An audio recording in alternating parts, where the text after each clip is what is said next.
Selamat malam, Ibu Bapak, Saudara-saudara yang terkasih di dalam Kristus. Kita berjumpa lagi di dalam persekutuan syafaat malam pada saat ini. Pada akhirnya, tak ada bedanya. Demikian judul cerita singkat yang menjadi bahan refleksi kita dalam kesempatan ini. Diogenes, ia berasal dari kota Sinope di bagian utara Turki. Diogenes hidup pada abad keempat sebelum Masehi, sekitar tahun 412 sampai 323 sebelum Masehi. Ia diusir dari kota asalnya, maka Diogenes pindah dan kemudian menetap di Athena. Ia diusir dari kota kelahirannya karena entah ia atau ayahnya telah menghancurkan nilai mata uang di Sinope. Setelah itu dari Athena ia juga menetap di Korintus dan akhirnya meninggal di sana. Diogenes dari Sinope adalah seorang filsuf yang termasuk dalam mazhab sinis. Mazhab sinis adalah salah satu mazhab yang berakar pada ajaran Sokrates. Karena itu Diogenes dari Sinope berpendapat seperti Sokrates bahwa manusia haruslah memiliki keutamaan tentang yang baik. Akan tetapi Diogenes berpendapat bahwa keutamaan tentang yang baik adalah ketika manusia memiliki rasa puas diri dan mengabaikan segala kesenangan duniawi. Diogenes dari Sinope dikenal dengan sebutan si anjing. Kunikos dalam bahasa Yunani yang berarti anjing. Sebutan itu diberikan orang kepada dia karena dia sangat berani menyatakan pandangannya. Seperti seorang anjing yang dengan lantang menyalak. Dikisahkan satu saat Alexander Agung, raja besar itu, berjumpa dengan Diogenes yang sedang memperhatikan setumpuk tulang. "Apa yang kau amati?" tanya Alexander the Great. "Sesuatu yang tidak dapat saya temukan," jawab Diogenes sang filsuf. "Apa itu?" "Perbedaan antara tulang ayahmu dengan tulang budak-budaknya." Ibu bapak saudara-saudara yang dikasihi Tuhan, ungkapan sederhana dari Diogenes ini mengingatkan kita bahwa pada akhirnya hal-hal ini sama, tidak ada bedanya tulang Protestan dengan tulang Katolik, tulang Hindu dan tulang Islam, tulang Rusia dan tulang Amerika, tulang Arab dan tulang Israel, dan seterusnya. Orang-orang yang hati dan pikirannya telah diterangi oleh Roh Kudus tidak lagi melihat perbedaan pada tulang-tulang itu. Bahkan kalaupun tulang-tulang itu ada dagingnya, ada kulitnya, ada rupanya, tidak membeda-bedakan orang. Apapun perbedaan yang ada di antara satu dengan yang lain.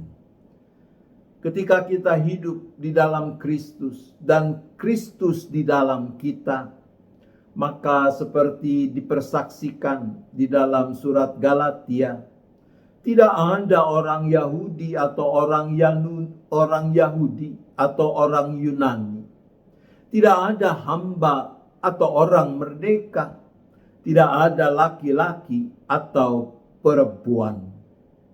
Tidak boleh ada lagi pembedaan dari latar belakang etnis Yahudi, Yunani, status sosial tuan hamba, gender laki-laki atau perempuan, dan yang seterusnya. Itu sebabnya di dalam surat Yakobus dikatakan, saudara-saudaraku, sebagai orang yang beriman kepada Tuhan kita Yesus Kristus yang mulia, janganlah iman itu kamu amalkan dengan memandang muka. Demikian dicatat di dalam surat Yakobus terjemahan edisi 2. Sementara di dalam Alkitab versi Alkitab yang terbuka diterjemahkan begini. Saudara-saudaraku, jangan menunjukkan imanmu dalam Tuhan kita yang mulia Yesus Kristus dengan membeda-bedakan orang. Mengapa? Sederhana. Kalau Yesus Kristus saja menerima kita apa adanya, apa hak kita untuk membeda-bedakan orang lain? Di dalam surat Roma pasal 15 ayat yang ke-7 dicatat, sebab itu terimalah satu sama lain, sama seperti Kristus juga telah menerima kamu untuk kemuliaan Allah. Terpujilah nama Tuhan. Mari kita merawat sikap iman yang utuh, tidak membeda-bedakan orang, karena pada akhirnya tidak ada bedanya. Tuhan menolong kita. Amin. Mari kita bersyafaat. Bapa di surga, ampunilah kami sekiranya di dalam relasi yang kami jalin dengan orang-orang lain, di sana sini kami masih suka membeda-bedakan. Tuhan, ampunilah kami.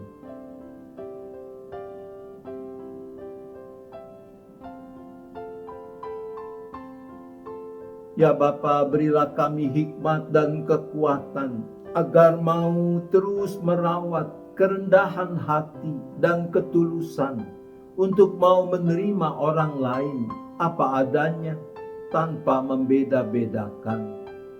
Tuhan, tolonglah kami.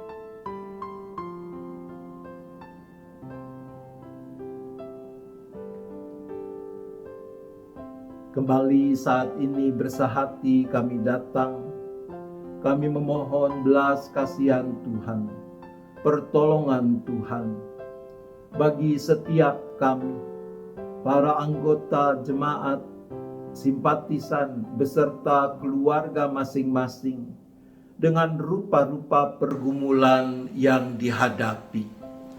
Mungkin ada yang bergumul dengan masalah gangguan kesehatan, ada yang punya persoalan karena sumber penghidupan, pekerjaan, usaha. Ada yang punya beban karena ketidakharmonisan dalam relasi antar anggota keluarga. Ada yang bingung karena berbagai ketidakpastian di masa depan. Bagi semua yang punya pergumulan-pergumulan itu, kami berdoa.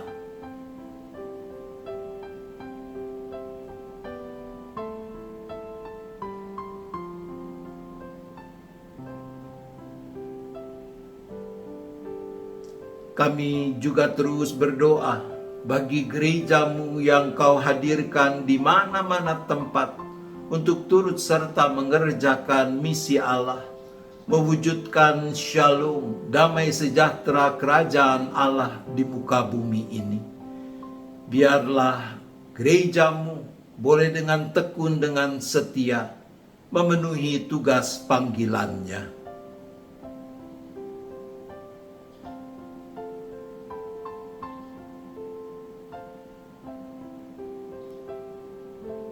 Secara khusus kami berdoa bagi jemaat GKI Gading Indah.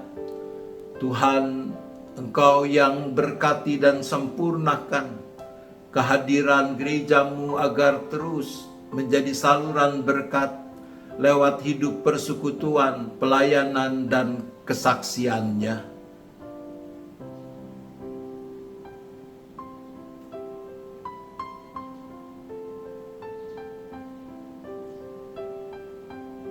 Kami berdoa untuk kesiapan dan persiapan baik majelis jemaat, tapi juga kami semua yang diundang untuk ambil bagian merayakan sakramen perjamuan kudus pada tanggal 7 Juli mendatang.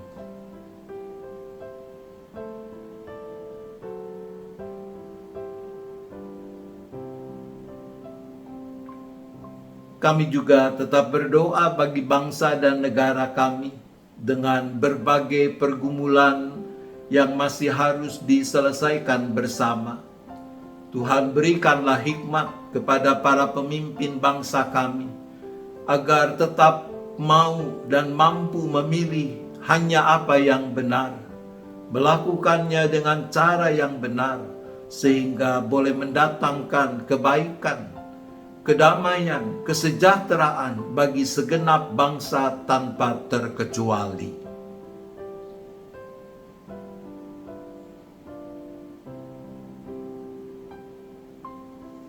Bila tiba saatnya, nanti kami akan beristirahat, maka kami menyerahkan seluruh keberadaan kami hanya ke dalam tangan pengasihan Tuhan. Jauhkan kami dari segala mara bahaya malapetaka. Kami boleh beristirahat dengan cukup, dan esok menyambut hari baru dengan penuh syukur, dengan penuh sukacita untuk terus memuliakan nama Tuhan. Terima kasih ya Bapa, kami memohon hanya di dalam nama Tuhan Yesus Kristus. Amin. Selamat malam Ibu Bapak Saudara-saudara, selamat istirahat. Tuhan tetap beserta kita.